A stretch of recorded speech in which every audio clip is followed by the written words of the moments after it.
C'est mon entrée comédie musicale. C'est raté, hein? Ouais, on est d'accord. Comédie musicale improvisée, Bruxelles Avenue, la comédie musicale improvisée très exactement, est le titre de ce spectacle. Spectacle de comédie musicale improvisée. Moment de joie, de bonheur, de plaisir, de poésie, de chant, de danse, de jeu, d'impro, de maroquinerie. Non, pas la dernière proposition, mais tout le reste était vrai. Et tout cela est je vais le relire tellement c'est compliqué à s'en souvenir, véritable morceau de sucre qui aide la médecine à couler et nous rend la vie plus gaie.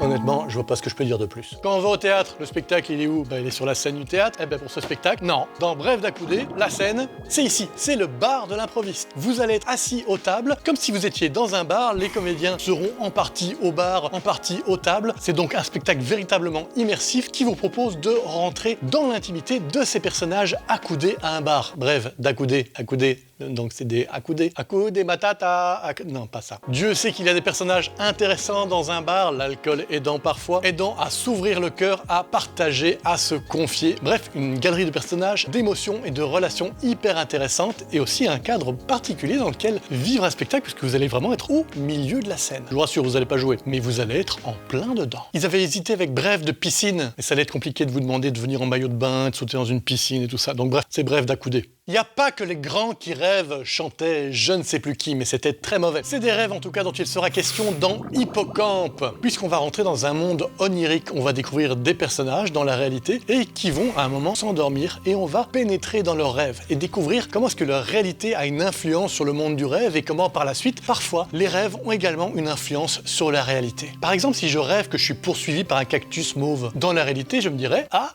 je vais pas bien. En tout cas, spectacle poétique, onirique. Ils ne sont là que pour 3 représentations, ne les loupez pas. Un cactus bizarre quand même.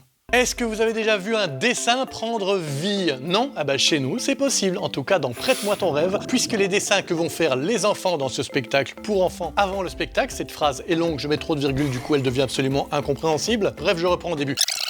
Les enfants, ils arrivent, ils font des dessins. Ces dessins, ils sont pris par les comédiens qui les arrachent des mains des enfants. C'est cruel, un comédien. Et les comédiens, ils les prennent et ils les projettent sur le grand écran avec un projecteur vidéo. Ils vont pas juste jeter comme ça des dessins sur les écrans. Ils savent bien que ça marcherait pas. Et une fois ces dessins projetés sur l'écran vidéo, eh ben, d'un coup, ça devient le décor. Et c'est dans ce décor que vont jouer les comédiens. Si par exemple, on a dessiné un château de bonbons, peut-être qu'on va découvrir un ogre dévoreur de bonbons. Si c'est un dessin d'une machine à laver, peut-être qu'on découvrira la vie infernale que subit les vêtements à l'intérieur de la machine à laver. Il faut que j'arrête cette présentation comme ça, sinon vraiment ça va être un petit peu compliqué de suivre. Degrees of Separation, spectacle anglophone, voire en anglais parfois, qui parle de la fameuse règle des 6 degrés de séparation. Je ne sais pas si vous connaissez cette règle. Il paraît que n'importe quels 2 êtres humains sur Terre sont séparés par 6 degrés de connaissance. Donc moi je connais machin, machin connaît bidule, bidule connaît bazar, bazar connaît truc, truc connaît chose. Il y a comme ça maximum 6 maillons dans la chaîne qui me relie à n'importe quel individu sur la planète. Et c'est de toutes ces connexions humaines que va parler ce spectacle. On va donc parler des interactions humaines, ce qui nous modifie nous, ce qui modifie les autres, à quel point on est absolument interconnectés sans arrêt et que cela dirige nos vies plus qu'on l'imagine. Et il y a des gens avec qui on a envie d'être connectés, il y a des gens avec qui on n'a pas envie d'être connectés, mais néanmoins on est connectés. Ça me rappelle qu'il faut que j'appelle le réparateur de la porte qui me rappelle pas depuis 3 semaines, c'est pénible.